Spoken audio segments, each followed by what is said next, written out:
Bismillahirrahmanirrahim. Assalamualaikum warahmatullahi wabarakatuh.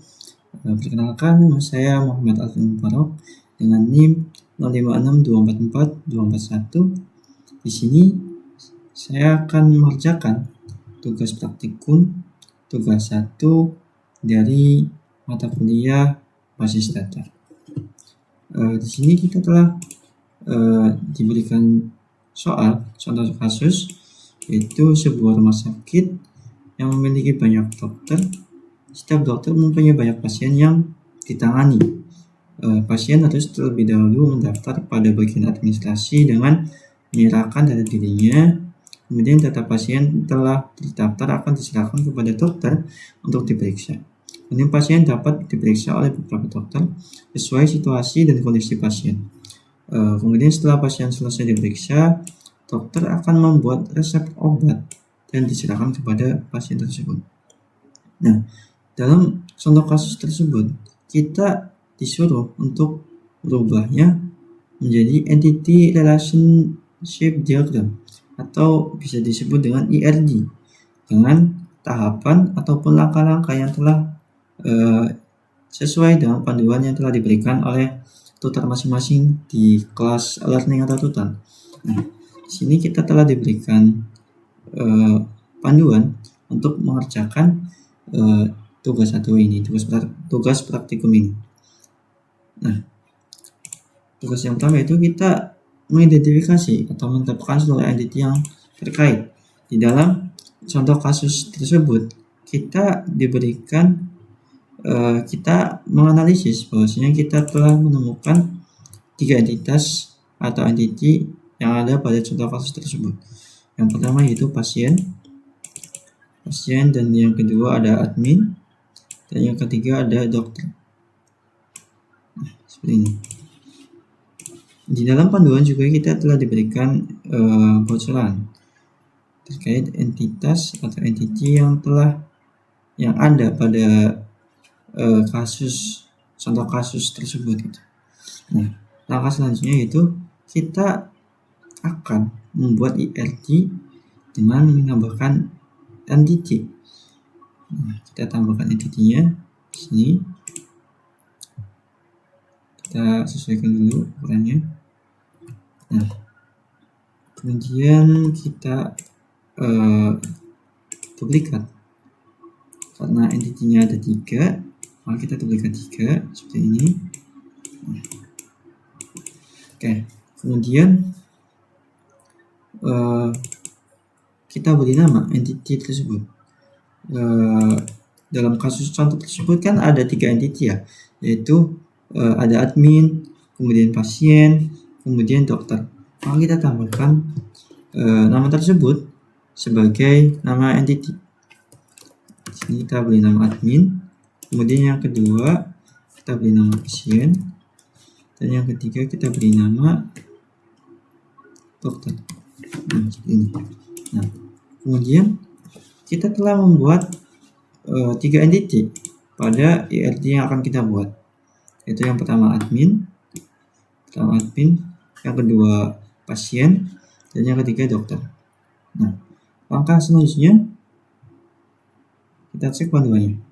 Nah, kemudian langkah selanjutnya itu menentukan atribut atau field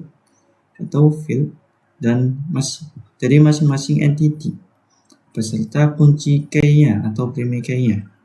Nah, di sini kita telah diberikan aturan bahwasanya dokter itu memiliki atribut yaitu ID dokter, kemudian nama dokternya, tanggal lahir, alamat, nomor HP spesialis, dan sebagainya. Yang dimana ID di garis bawah ini merupakan dari primary key yang akan kita tambahkan tadi. Nah, kemudian kita konversikan atau kita tambahkan ke dalam ERD yang akan kita buat. Di sini kita tambahkan primary key-nya. Nah, apa sih bedanya primary key dengan atribut biasa? Kalau secara simbol, untuk primary key itu di dalam tools ataupun dalam aplikasi ini diberikan simbol atau diberikan pembeda yaitu garis bawah pada teksnya. Kemudian kita beri nama ID admin ini. Kemudian kita copy dulu, lalu kita tambahkan ke entity yang lain. Di sini kita buat ID dokter, kemudian di sini kita buat ID pasien.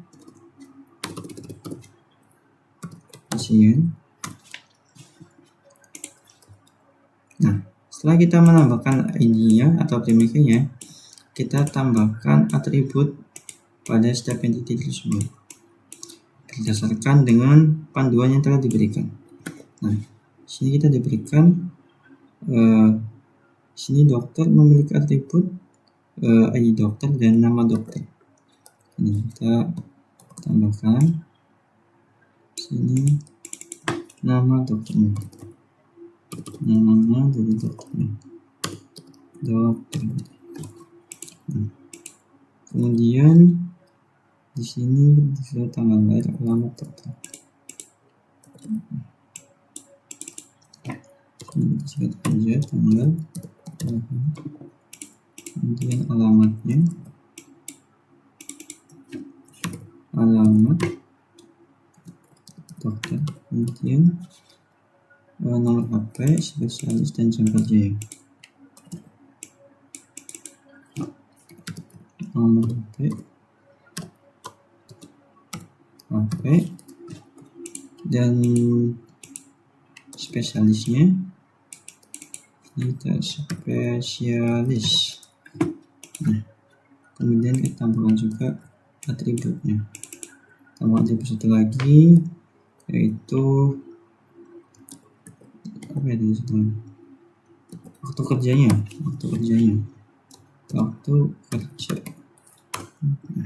ini kita rapikan dulu.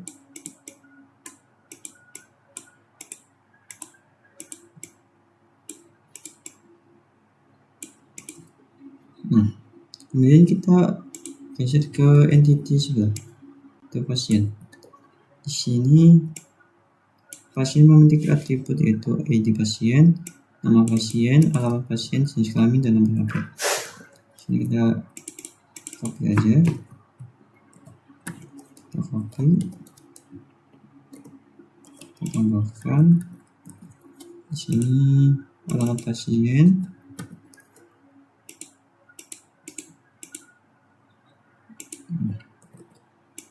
sini tambahkan alamat pasien, kemudian jenis kelaminnya,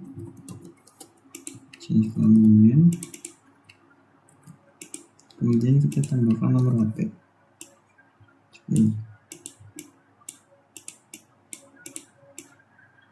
Ini kita rapikan dulu. Oke, kalau udah, kita tambahkan atribut pada admin. Di sini admin mempunyai atribut ID admin, nama admin, dan waktu jaganya. Sini kita ganti nama admin, kemudian tambahkan waktu jaganya. Nah, waktu jaga. Nah, seperti ini. Oke, kalau sudah seperti ini, kita copy dulu. Nah, kemudian kita berikan garis. Nah, jadi tujuan dari kita memberikan garis ini, jadi ibaratnya tuh atribut ini, nama admin ini dimiliki oleh entitas admin gitu. Jadi entitas yang di atas ini adalah milik dari admin. Atribut di atas ini dimiliki oleh entity atau entitas admin gitu. Kita tambahkan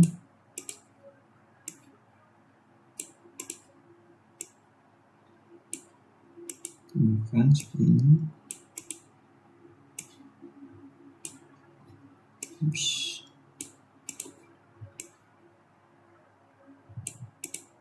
Nah, seperti ini. Tambahkan.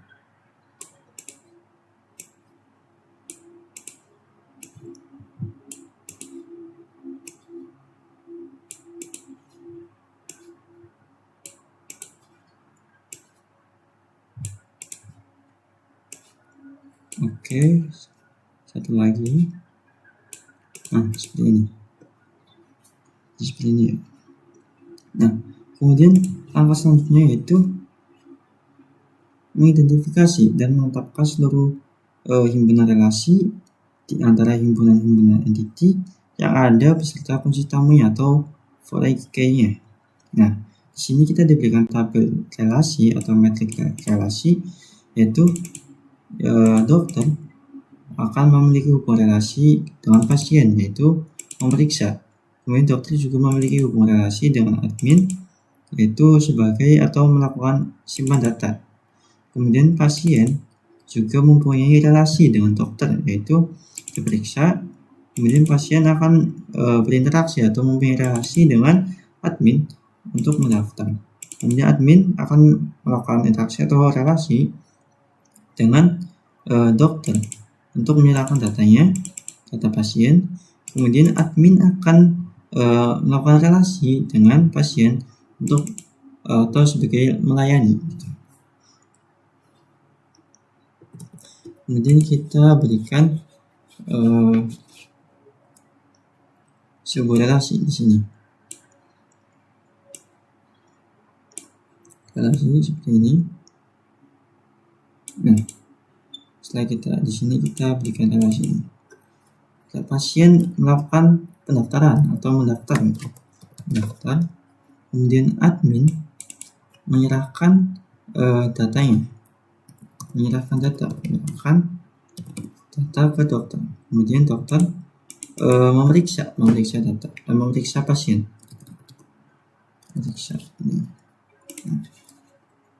Nah, kemudian setelah kita menentukan atau kita telah menambahkan relasi dari untuk penghubung antara entity satu dan entity lainnya, kemudian kita menentukan derajat relasi untuk setiap himpunan relasi. Nah, kemudian di sini kita diberitahu bahwasanya dari kasus sebagai berikut: banyak dokter memiliki banyak pasien. Banyak pasien mendaftar pada banyak admin. Banyak admin menyerahkan banyak data kepada banyak dokter. Kemudian banyak dokter dapat memeriksa banyak pasien. Di sini kita diberitahukan bahwasanya derajat relasi atau kardinalitasnya itu banyak ke banyak. Itu banyaknya dokter memiliki banyak pasien. Semuanya memiliki derajat kardinalitas yang sama, yaitu banyak ke banyak. Maka di sini kita akan menghubungkannya banyak ke banyak. Ini banyak seperti ini.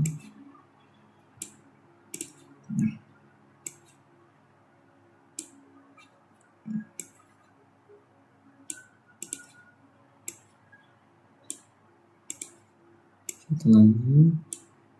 Nah, seperti ini. Banyak. Nah, kemudian seperti ini ya. Banyak. Nah, kemudian kita analisis lagi. Maksudnya ini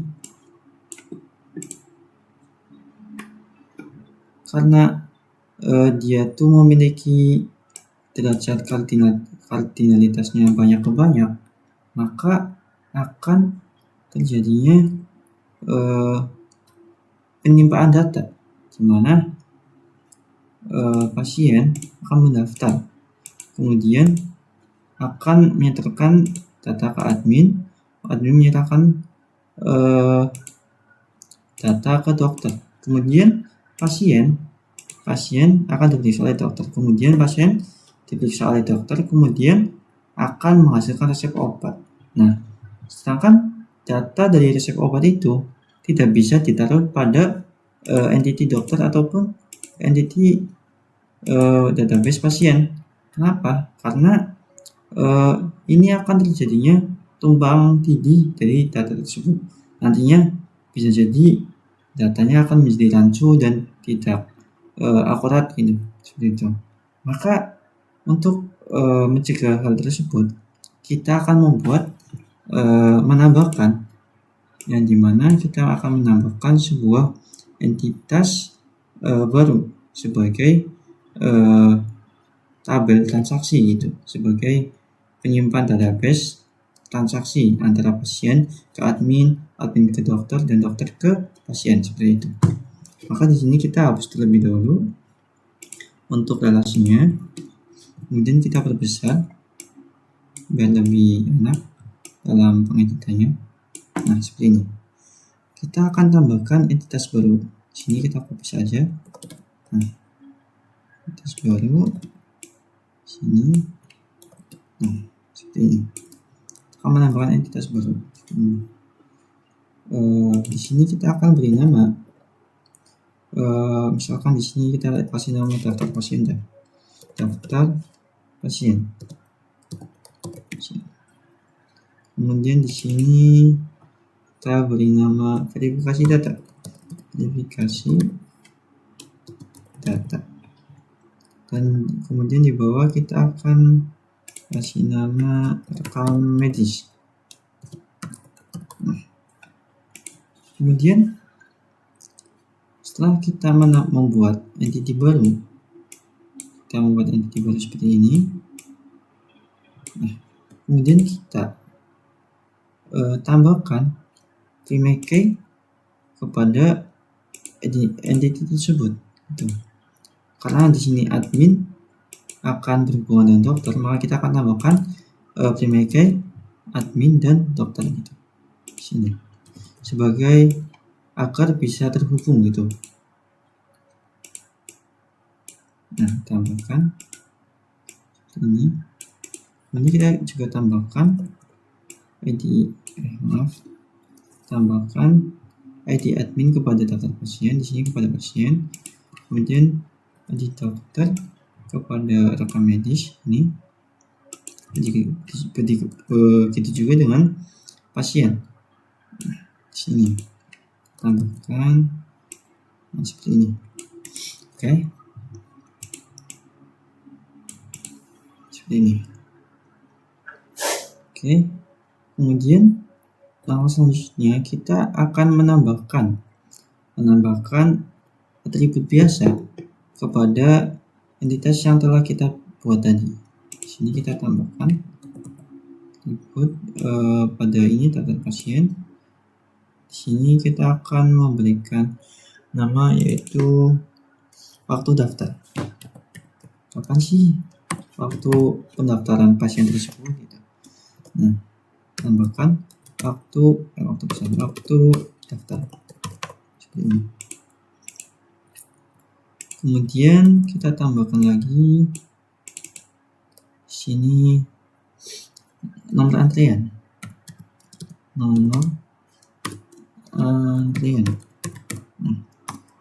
kemudian kita tambahkan lagi di sini tipe layanan. Apa sih tipe layanan dari yang dibutuhkan oleh pasien gitu?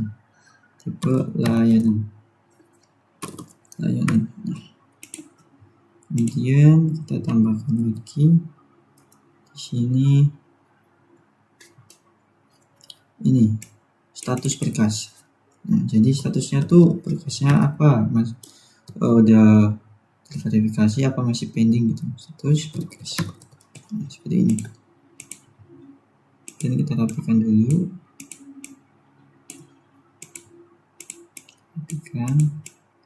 Nah, seperti ini. Oke, kalau sudah ini kita beri atribut pada verifikasi data selanjutnya. Nah, di sini kita beri nama waktu verifikasinya.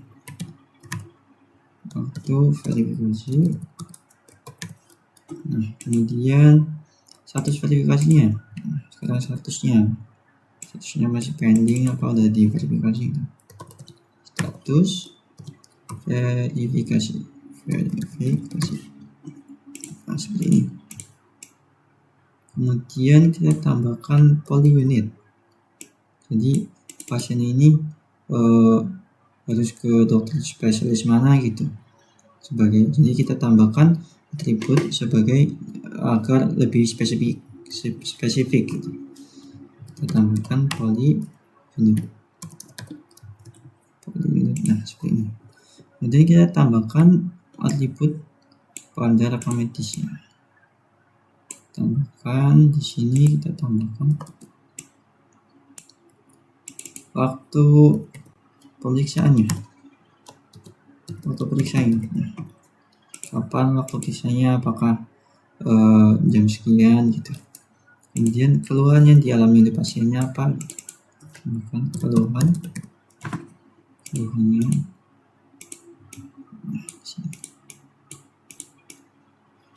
Terus kita tambahkan lagi resep obat.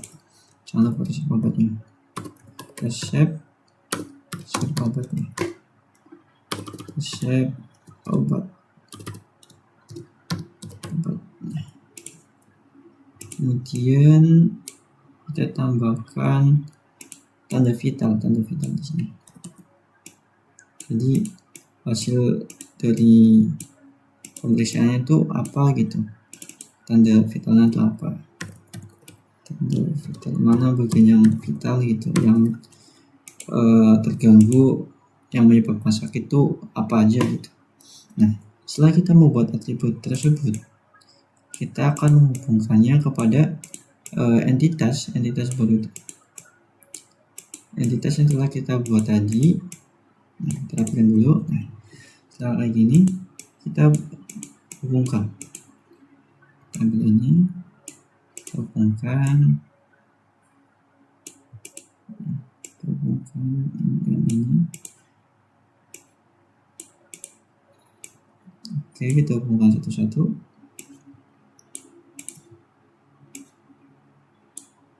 Nah, sini kita hubungkan juga. Kita hubungkan juga resep obat, tanda vital kepada entity rekam medis, keluhannya, kemudian premakai ID pasiennya, ID dokternya, dan juga waktu pemeriksaan. Nah, selanjutnya kita verifikasi data. Kita hubungkan satu persatu.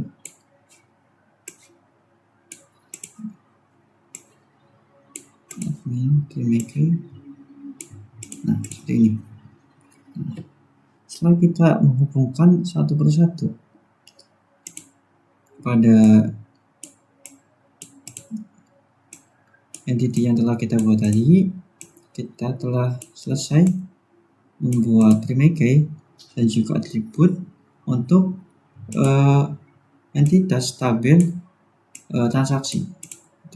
Jadi nanti tabel ini berfungsi sebagai penyimpan ataupun database untuk transaksi antara pasien dan admin, kemudian admin dengan dokter, dan dokter kepada pasien. Gitu.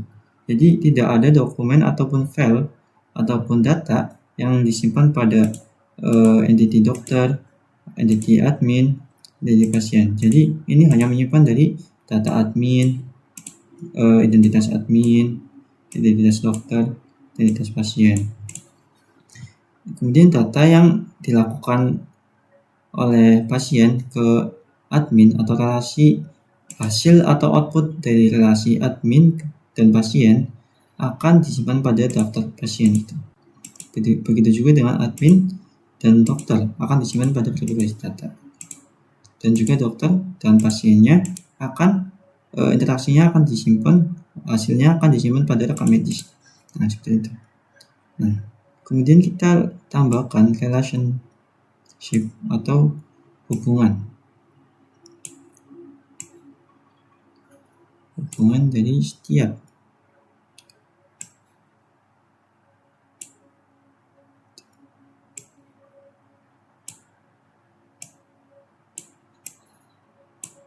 ini kurang lebar ya,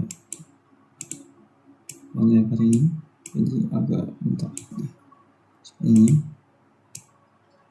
Ada seperti ini aja. Kalau sini tambahkan di sini. Kita geser ke sini dulu. Agak kepepet ini.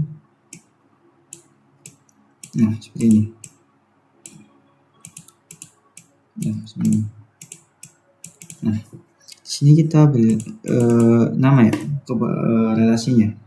Jadi pasien melakukan mendaftar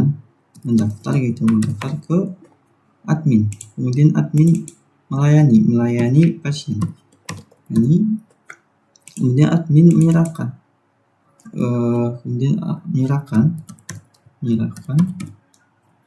dan di sini menyerahkan data ke dokter, kemudian dokter menyimpan data yang diberikan oleh admin, dan kemudian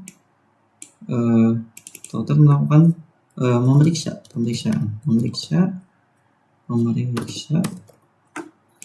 pasien, dan kemudian pasien diperiksa oleh dokter. Nah, seperti ini. Kemudian kita tentukan derajat kardinalitasnya pada setiap relasi yang ada. Oke, seperti ini aja. Nah, seperti ini. Nah, sini kita tambahkan sini, kemudian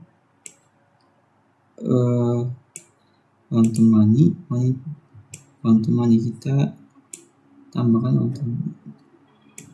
pada setiap entitas yang boleh kita buat tadi.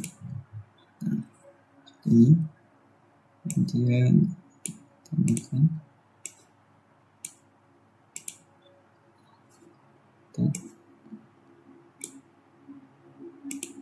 ini saja.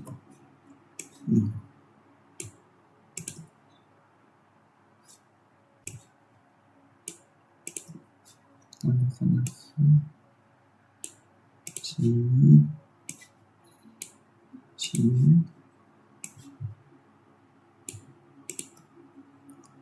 dan satu lagi.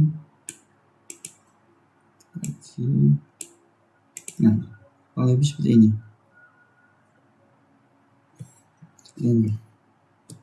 Kita lihat dulu. Nah, jadi kalau tadi penambahan derajat melengkapi himpunan entitas dan himpunan relasi dalam atribut deskriptif atau non-care. Untuk tahapan terakhir adalah tahapan kelima yang melengkapi himpunan entitas dan himpunan relasi dalam atribut non-care. Anda dapat menilai relasi yang banyak atau MN, yaitu antara dokter dengan pasien dan dokter dengan administrator. Jika relasi dari setiap entiti memiliki banyak, maka relasi tersebut menjadi sebuah entiti dan atribut adalah primary key. Dan setiap entiti yang terhubung, maka entiti dapat disempurnakan seperti pada gambar berikut. Nah, seperti ini.